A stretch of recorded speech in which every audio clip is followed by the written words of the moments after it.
My name is Shaun Anderson. I'm 51. I'm a Paralympic archer. I'll be attending my third Olympic Games.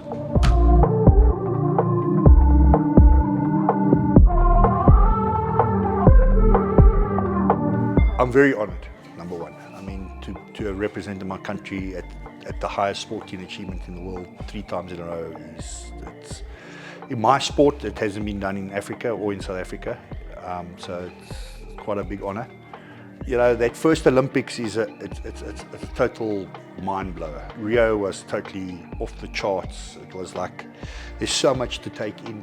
Going into Tokyo, I ended up having an accident just before Tokyo, so I ended up in the wheelchair. So Tokyo was really tough. It was a whole new division, new everything, but I still did very well. So, but Tokyo was tough because of COVID and all of that. So that was a tough Olympics. But this one, I'm mentally 100 times more prepared.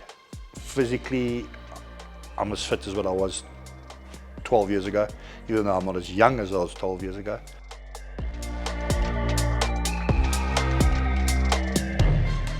I'm going to this Olympics, I would say more prepared than I've ever been, in the sense of my equipment is at a level that's totally at a whole.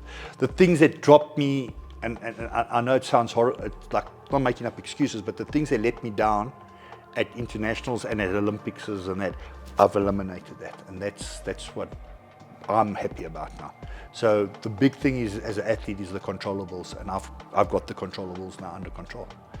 I do a lot of work, outreach work wherever I can. We've got programs at schools and development programs where we work with all types and everybody. I mean, I'm working with a school where 90% of the school are either ADHD or got some form of learning disabilities and that. The lovely thing about archery is it's a one-man sport. And the norm of the person who doesn't fit into that team sport environment, or a little bit different, and they don't fit into the so-called box, they really thrive in archery and they really excel in it. So for me, the more people I can get into it and the more way I can get people involved, that's where I want to be. I think in any of the sports codes in South Africa, the more development we can do and bring more people in. But at the end of the day, it's money.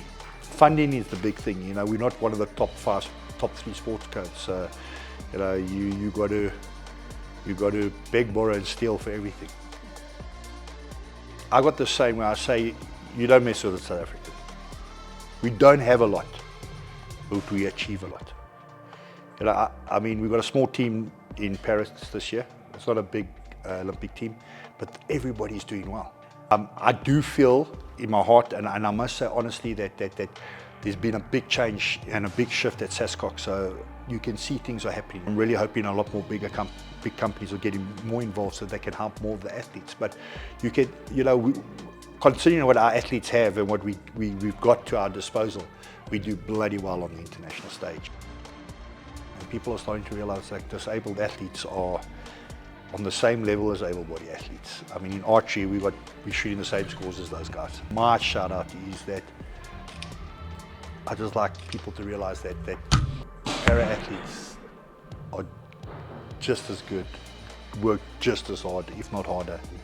Sometimes I don't feel like we get the recognition that the able-bodies get. If you want to become a professional athlete, make sure you've got a good support structure. You've got people around you have got the same vision you got. They don't give a crap if I win a gold medal or don't win a gold medal. They're just proud of me for me and what I've achieved that side.